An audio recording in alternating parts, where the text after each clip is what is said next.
चलो आगे आओ। अब दूसरा जो हमारा टॉपिक स्टार्ट होता है वर्ल्ड हिस्ट्री में, उसका नाम है अमेरिका का स्वतंत्रता संग्राम, सेकंड नंबर पे। ठीक, अमेरिका भी अंग्रेजों का गुलाम था, अमेरिका भी अंग्रेजों का गुलाम था, ये चीज आपको याद कर लेना। ठीक है, अमेरिका स्वतंत्रता संग्राम, जैसे भारत का स्वतंत्रता संग्राम पढ़ते हैं, इसी प्रकार अमेरिका भी अंग्रेजों का गुलाम हुआ करता था, ये चीज आपको याद रखनी है। तो जब अमेरिका, आवाज ठीक करो बेटा, क्या आवाज सही नहीं आ रही क्या? बताओ, आवाज सही नहीं आ रही क्या बच्चे? आवाज तो प्रॉपर आ रही होगी मेरे प्यारे, क्यों अब आ रही बताओ? अब सही आ रही है? कमेंट करके बता दो। हाँ, क्लियर है? चलो जी सर, ठीक है सर, ओके। तो बेटा बात समझिएगा, अमेरिका का स्वतंत्रता संग्राम, अमेरिका को जो गुलाम बनाया अंग्रेजों ने, गुलाम बनाया अंग्रेजों ने, वो किसके शासनकाल के टाइम पे बनाया? मतलब इंग्लैंड में कौन सा राजा था? उसका नाम था जेम्स प्रथम। तो जेम्स प्रथम के टाइम पर अमेरिका को अंग्रेजों ने अपना गुलाम बना लिया, औपनिवेशिक राज्य बना लिया, क्लियर है? और अमेरिकी स्वतंत्रता आंदोलन के समय इंग्लैंड का शासक जॉर्ज तृतीय था। जब अमेरिका का स्वतंत्रता संग्राम या कह सकते हो स्वतंत्रता आंदोलन हुआ, तो इस समय इंग्लैंड का शासक कौन था? जॉर्ज तृतीय, क्लियर है? दो पॉइंट क्लियर हो गए। तीसरा पॉइंट समझना बहुत ध्यान से, अमेरिका जब लड़ता रहा अंग्रेजों से, तो आखिरकार अंग्रेजों ने, अमेरिका में 13 ब्रिटिश उपनिवेश थे, मतलब अंग्रेजों ने 13 क्षेत्रों पर अपना पूरा अधिकार करके रखा था। इसीलिए 13 ब्रिटिश जो स्वतंत्रता मिल गई, 13 को मिल गई। ब्रिटेन द्वारा अधिक कर लगाए गए, नारा दिया गया प्रतिनिधित्व नहीं तो कर नहीं, ठीक है, याद कर लेना। कारण क्या बने जो अमेरिका को स्वतंत्रता दिलाने महत्वपूर्ण? सप्तवर्षीय युद्ध, सप्तवर्षीय युद्ध 1756 से 1763 में, और यह युद्ध जो हुआ वो इंग्लैंड मतलब ब्रिटेन प्लस फ्रांस के बीच में देखने को मिलता है। इस युद्ध में इंग्लैंड को काफी आर्थिक क्षति का सामना करना पड़ा था, क्लियर है? आर्थिक क्षति का, जिसकी वजह से इसका फायदा किसको मिल गया? अमेरिका को। और जबकि फ्रांस ने भी समर्थन किया अमेरिका को स्वतंत्रता दिलाने में, ये समझ लेना, ठीक है? क्योंकि फ्रांसीसी सेना का एक नायक था जिसका नाम था लफायते। लफायते के नेतृत्व में फ्रांसीसी सेना ने इंग्लैंड के विरुद्ध लड़ाई की थी। फिर इंग्लैंड क्या किया? इंग्लैंड ने किया, जब इस युद्ध में आर्थिक क्षति हो गई तो इंग्लैंड ने एक एक्ट, कानून बना दिया, स्टाम्प एक्ट। स्टाम्प एक्ट बना दिया, कब आया? 1765 में। अब तुम कहोगे स्टाम्प एक्ट क्या होता है? तो स्टाम्प यह एक्ट होता है कि जितने भी अदालती कागज होते हैं, अखबार होते हैं, उन सब जगह इन्होंने स्टाम्प लगाना अनिवार्य कर दिया, जिसकी वजह से अमेरिका की जनता और भड़क गई, और इतनी ज्यादा भड़क गई कि वो जनता स्वतंत्रता की मांग करने लगी। ये मान लीजिएगा, ठीक है? प्रतिनिधित्व नहीं तो कर नहीं, ये सैमुअल एडम्स ने नारा दिया था, ठीक है? विभिन्न वस्तुओं पर जैसे अखबारी कागज, स्टाम्प सब पर लगाया। और जो सबसे ज्यादा अमेरिका को स्वतंत्रता दिलाने में तत्कालिक कारण माना जाता है, जैसे 1857 की क्रांति का तत्कालिक कारण क्या मानते हैं? गाय और सुअर की चर्बी बनी कारतूस का मुंह से विरोध करना चाहिए। उसी प्रकार अमेरिका को आजादी दिलाने में तत्कालिक कारण माना जाता है बोस्टन टी पार्टी 16 दिसंबर 1773 में जो बनी थी। सबसे इंपॉर्टेंट सवाल तुमको बताया, जो इसी घटना से अमेरिका का स्वतंत्रता संग्राम प्रारंभ हुआ, और इस घटना को जो नायक था, इस घटना को जो नायक था उसका नाम था सैमुअल एडम्स, ठीक है? बहुत अच्छे अच्छे चीज समझ लेना, बात समझना। अब क्या हुआ? 13 उपनिवेशी जो अंग्रेजों ने अमेरिका के बनाए हुए थे, उन लोगों ने कहा चलो हम लोग एक मीटिंग करते हैं, एक सम्मेलन करते हैं। तो 1774 में फिलाडेल्फिया में प्रथम महाद्वीपीय सम्मेलन हुआ। कहां पर हुआ? फिलाडेल्फिया, अमेरिका में पड़ता है। और इस सम्मेलन में कौन लोगों ने भाग लिया? 13 औपनिवेशिक राज्यों ने, जहां पर अंग्रेजों ने गुलाम बना के रखा था इन राज्यों को। इन लोगों ने सम्मेलन किया, और सम्मेलन में सिर्फ और सिर्फ ब्रिटिश कानून का और व्यापार का बहिष्कार किया, ठीक है? याद कर लेना। जिसका रिजल्ट यह निकला कि ब्रिटिश सेना और 13 औपनिवेशिक राज्यों के बीच 1775 ईस्वी में युद्ध आरंभ हो गया, और जिसके बाद 4 जुलाई 1776 को आखिरकार अमेरिका स्वतंत्र हो गया। इसीलिए जैसे भारत आजादी कहता है 15 अगस्त, उसी प्रकार अमेरिका स्वतंत्रता दिवस 4 जुलाई वर्ष 1776, क्लियर है? याद कर लेना बहुत अच्छे से। और 4 जुलाई 1776 में ही फिलाडेल्फिया में सेकंड महाद्वीपीय सम्मेलन हुआ था। जगह सेम है, केवल बस यहां पे प्रथम की जगह द्वितीय महाद्वीपीय सम्मेलन 1776 में, और इसी तारीख को भैया स्वतंत्रता का घोषणा पत्र जारी हो गया था। क्लियर होगी बात? बहुत ध्यान से समझ लेना। और इस घोषणा पत्र को तैयार करने वाले जो लेखक थे, उनका नाम था थॉमस जेफरसन। थॉमस जेफरसन, याद कर लेना, क्लियर है? एक एक चीज समझ लेना बच्चे, बहुत अच्छे से एक एक चीज बता रहा हूं तुमको। इतनी बात समझ में आ गई नहीं आ गई? बताओ, क्लियर? चलो अब बात समझ लेना। जो आखिरकार औपनिवेशिक राज्यों की सेना अंग्रेजों के खिलाफ लड़ाई की, उस लड़ाई में महत्वपूर्ण भूमिका निभाई थी जॉर्ज वाशिंगटन ने। इसीलिए जॉर्ज वाशिंगटन बाद में यूएसए के पहले राष्ट्रपति बने, first president of United state of America. कौन? तो बेटा जॉर्ज वाशिंगटन, यही थे, क्लियर है? याद कर लेना। 1783 में पेरिस की संधि, ब्रिटेन ने स्वतंत्रता पूरी तरह स्वीकार कर ली, मतलब अमेरिका पूरी तरह 1783 में खत्म, अमेरिका का स्वतंत्रता युद्ध समाप्त हो गया था। क्लियर होगी बात? चलो अब अगर तुमसे बात करते हैं आगे की तरफ, क्या? तो सबसे इंपॉर्टेंट चीज समझना, फिर अमेरिकी संविधान 1787 में, जैसे भारत का संविधान 1950, अमेरिका का संविधान 1785 में। अब अमेरिका के संविधान के बारे में तुमको बता दें, विश्व का पहला लिखित कॉन्स्टिट्यूशनल रिटर्न में कौन हुआ? अमेरिका हुआ, अमेरिका का संविधान, क्लियर है? फिर जहां पर सबसे पहले प्रजातंत्र की शुरुआत हुई, वो कौन सा था? वो अमेरिका ही था। तो अमेरिका में ही प्रजातंत्र की शुरुआत, जहां पे जनता का शासन शुरू हुआ, और अमेरिका ही पहला देश है जिसने सबसे पहले धर्मनिरपेक्ष राज्य की शुरुआत की। धर्मनिरपेक्ष का मतलब होता है सभी धर्मों को मानने वाला, क्लियर है? तो इस प्रकार आपको समझ में आ गया होगा। ये सब अमेरिका की पॉइंट है, अमेरिका की चीजें हैं, क्लियर है? और अमेरिका विश्व का पहला देश है जिसने मनुष्य की समानता और मौलिक अधिकार की घोषणा की थी। तो मौलिक अधिकारों की घोषणा, बिल ऑफ राइट्स की घोषणा किसने की थी? अमेरिका ने। और मनुष्य की समानता, इनकी घोषणा करने वाला भी पहला जो देश है उसका नाम है अमेरिका। और अमेरिका में फेडरल सिस्टम है, संघीय शासन प्रणाली। संविधान बनाया गया 1787 में, लागू हुआ 1789। जैसे अपने देश का संविधान 26 नवंबर 1949 को अंगीकृत बनकर तैयार हो गया, लागू हुआ 26 जनवरी 1950 को। क्लियर है? तो ये अमेरिका के संविधान की कुछ चीजें थी जो हमने आपको बहुत अच्छे से बताई है। क्लियर है? चलो इसके बाद आ जाओ, दास प्रथा उन्मूलन। अमेरिका में दास प्रथा बहुत चल रही थी। जब अमेरिका आजाद हो गया, संविधान बन गया, तो वहां पर सबसे पहला काम किया गया कि अब लेबर वाला सिस्टम हटाया जाए। तो सबसे पहला सवाल आता है कि अब कोई भी दास को कहीं से आयात नहीं किया जाएगा, इंपोर्ट नहीं किया। तो दासों को आयात पर पूरी तरह रोक लगा दिया गया। किस कब? 1808 ईस्वी में। क्लियर है? अब बात आती है अब्राहम लिंकन का, भी तुमने नाम सुना होगा, ये भी बहुत बड़े फेमस है। तो अब्राहम लिंकन राष्ट्रपति कब पता कब बने? तो राष्ट्रपति बने 1860 ईस्वी में। और राष्ट्र अब्राहम लिंकन का ही नारा था, क्या नारा था? जनता का जनता के लिए, जनता के द्वारा। तो प्रजातंत्र का प्रजातंत्र के लिए, प्रजातंत्र के द्वारा। ये एक प्रकार से अब्राहम लिंकन का ही नारा था। क्लियर है? अब उसके बाद दास प्रथा पर पूरी तरह रोक, मतलब दास मुक्ति घोषणा 1 जनवरी 1863 में। किसके द्वारा? तो आप बता सकते हो, अब्राहम लिंकन के द्वारा। अब अमेरिका में एक गृह युद्ध भी शुरू हुआ था, 1861 से 65 तक चला। गृह युद्ध क्यों चला था? गृह युद्ध इसलिए चल गया, ये जो अमेरिका में गृह युद्ध चल गया, जैसे मान लो ये अमेरिका है, तो अमेरिका में दो हिस्से हो गए, एक नॉर्थ मतलब उत्तरी राज्य, और एक हो गया साउथ मतलब दक्षिणी राज्य। और इन दोनों में जो घर में लड़ाई की शुरुआत हुई, इस वजह से जो दक्षिणी राज्य के लोग थे उनका मानना था कि दास प्रथा लागू रहनी चाहिए, जो उत्तरी राज्य के लोग थे उनका मानना था कि दास प्रथा का अंत होना चाहिए। क्लियर? इसलिए आपस में लड़ाई हुई, लेकिन रिजल्ट ये निकला कि नॉर्थ राज्य वालों की बात सत्य हो गई और दास प्रथा पूरी तरह 1 जनवरी 1863 को अब्राहम लिंकन द्वारा मुक्त कर दिया गया। क्लियर है? तो आखिरकार तुमसे कहते हैं दास गृह युद्ध की शुरुआत कब हुई? 1861 में। दास प्रथा के कारण जो गृह युद्ध छिड़ा था वो समाप्त कब हुआ? 1865 में। क्लियर है? चल ये बात आपको समझ गई। और जबकि अब्राहम लिंकन की जो हत्या की थी जॉन विक्लिज ब्रूच के द्वारा की गई थी। तो बेटा कुल मिला के आपको ये बात समझ में आई है कि नहीं आई है? बता दो कमेंट करके। तो कुल मिला के अमेरिका का स्वतंत्रता संग्राम समझ में आ गया होगा। तो हमारा तीसरा टॉपिक शुरू होता है यहाँ पर, फ्रांस की राज्य क्रांति। कमेंट करके बताओ, वर्ल्ड हिस्ट्री थोड़ी बहुत दिमाग में घुस रही नहीं घुस रही? भाई बहुत सारे लोग कहेंगे सर मैं समझ में नहीं आ रहा, क्योंकि ये वो लोग हैं ना जो बाबर और अकबर के आगे निकल ही नहीं पाए, जो सिर्फ यही पढ़ा करते हैं कि रानी पद्मावती अलाउद्दीन खिलजी वाली कहानी है ना। तो थोड़ी सी अपने आप में बदलाव करना पड़ता है। तुमको क्या लगता है कि ये चीजें पेपर में नहीं आती? बहुत आती है ये चीजें, समझ में इसलिए नहीं आती पहली बार में। क्या जितना तुमने बाबर, जहांगीर के बारे में, सलीम, अनारकली के बारे में ध्यान देते हो, क्या कभी इस पर ध्यान दिया?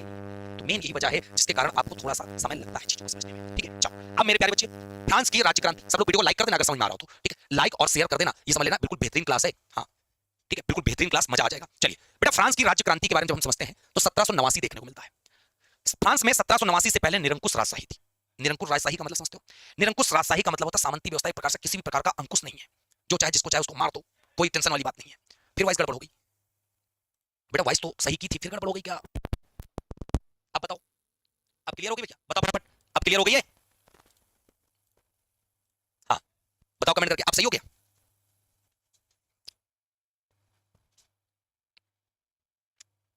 चलो अब सबसे बड़ा सवाल क्या आता है कि फ्रांस में जो क्रांति छेड़ी गई वो क्रांतिकारियों के द्वारा छेड़ी गई। कैसे?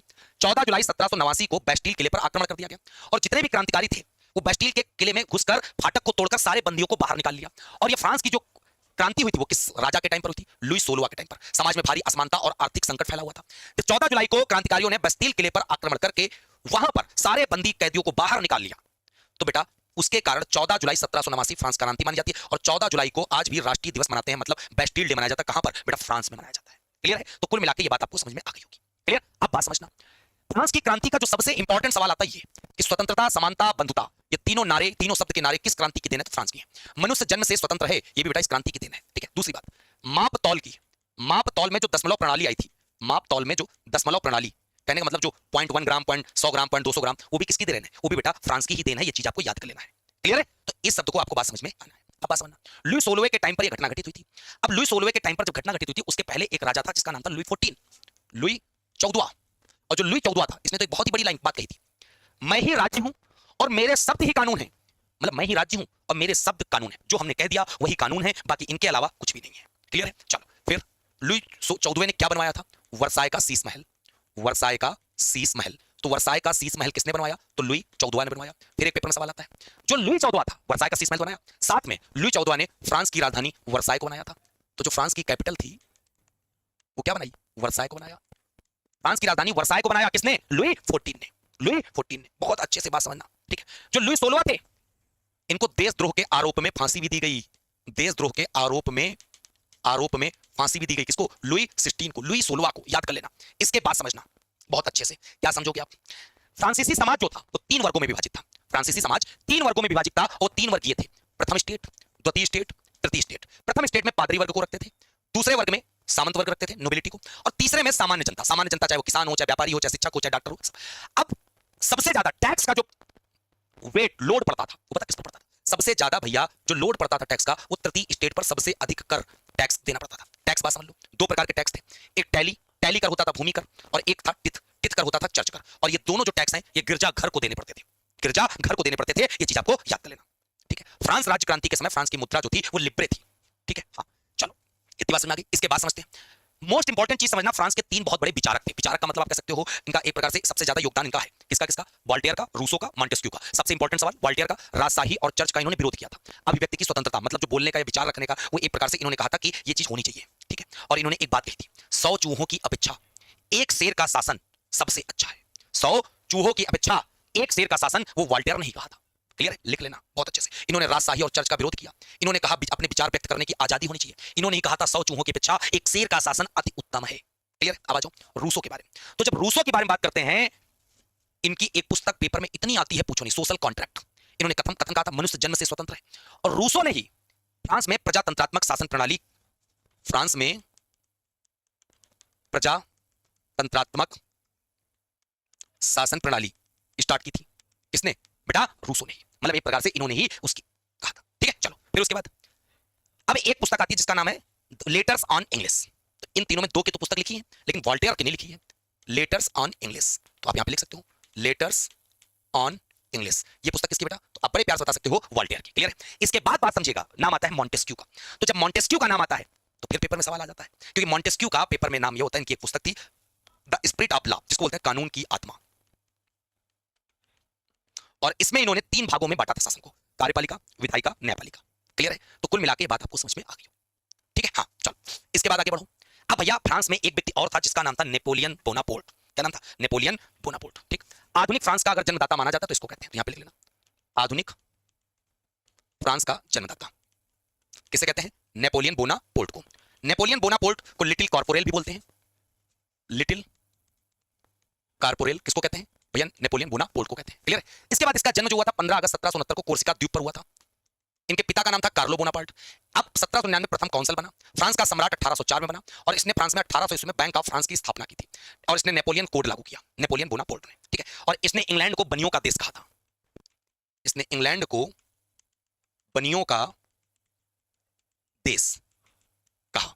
इंग्लैंड को बनियों का देश किसने कहा? तो नेपोलियन बोनापार्ट ने कहा था। ये चीज आपको बहुत अच्छे से याद कर लेना, ठीक है। हाँ, उसने कानूनों का पूरा सार तैयार किया था, तभी तो एक प्रकार से इटली का तलवार, बच्चे पूछ रहे हैं अभी इटली का तलवार भी आएगा, गैरीबाल्डी आपको मिलेगा, ठीक है। चलो ये बात समझ आ गई। अब नेपोलियन के जीवन में ये युद्ध याद कर लेना। ट्राफल्गर का युद्ध मोस्ट इंपॉर्टेंट है 1805 में, लाइपलीज का हुआ, लेकिन सबसे इंपॉर्टेंट है भैया 1815 वाला वाटरलू का युद्ध। पेपर में तो भैया रिकॉर्ड तोड़ पूछा जाता है। और इस युद्ध में नेपोलियन हार गया, अंतिम पराजय थी, जिसके कारण उसको सेंट हेलेना द्वीप पर भेज दिया गया था और जहां पर इसकी मृत्यु 1821 ईस्वी में हो गई थी। किसकी? नेपोलियन की। और इस प्रकार नेपोलियन काम खत्म हो गया। नेपोलियन के मेन पतन का कारण यह बना कि इसने रूस पर आक्रमण कर दिया था। और रूस पर आक्रमण करने की वजह से जितने भी मित्र राष्ट्र थे, तो मित्र राष्ट्र ने वाटरलू का युद्ध लड़ लिया था। क्लियर है? तो इस प्रकार आपको चीज समझ में आ गई होगी। इसके बाद जो अगला टॉपिक हम लोग पढ़ेंगे 4 नंबर पे, वो पढ़ेंगे इटली का एकीकरण। 19वीं शताब्दी में इटली 13 राज्यों में बटा हुआ था। ये चीज आपको याद कर लेनी है, ठीक है। अब इटली के एकीकरण का जो जनक कहे जाते हैं, इटली के एकीकरण के जो जनक कहे जाते हैं, वो जोसेफ मैजनी को कहा जाता है। किसको? जोसेफ मैजनी को। इन्होंने एक यंग इटली संगठन बनाया था 1831 ईस्वी में। इन्होंने राष्ट्रवाद का प्रचार बहुत जोर शोर से किया था, याद कर लेना। और इटली के एकीकरण में सबसे बड़ी जो बाधा बनी, समस्या बनी, वो बना कौन देश? ऑस्ट्रिया। ऑस्ट्रिया जो था वो इटली के एकीकरण में बाधा बनता रहा हमेशा, याद कर लेना। जो मैजनी है, मैजनी का जन्म जिनेवा में हुआ था, जो आज के टाइम पे स्विट्जरलैंड का सबसे बड़ा शहर है, ठीक है। फिर कूटनीति के माध्यम से एकीकरण किया काउंट काउर ने, इन्होंने बहुत योगदान दिया। सार्डिनिया का प्रधानमंत्री था कौन? Count Cavour. तो काउंट काउर के बारे में चीज आपको याद कर लेना। सर्डिया का वो था, ठीक है, प्रधानमंत्री। क्लियर हो गई बात? चलो नेक्स्ट, गैरीबाल्डी। गैरीबाल्डी बहुत इंपॉर्टेंट है। लाल कुर्ती सेना का नेतृत्व किसने किया? गैरीबाल्डी। दक्षिणी इटली को मुक्त कराया किसने? गैरीबाल्डी। तो अगर तुमसे कह दिया जाए इटली के एकीकरण की तलवार किसे कहते हैं, तो इटली के एकीकरण की तलवार हम लोग गैरीबाल्डी को कहते हैं। इटली के एकीकरण की तलवार किसे कहते हैं? तो गैरीबाल्डी को कहते हैं, याद कर लेना, ठीक है।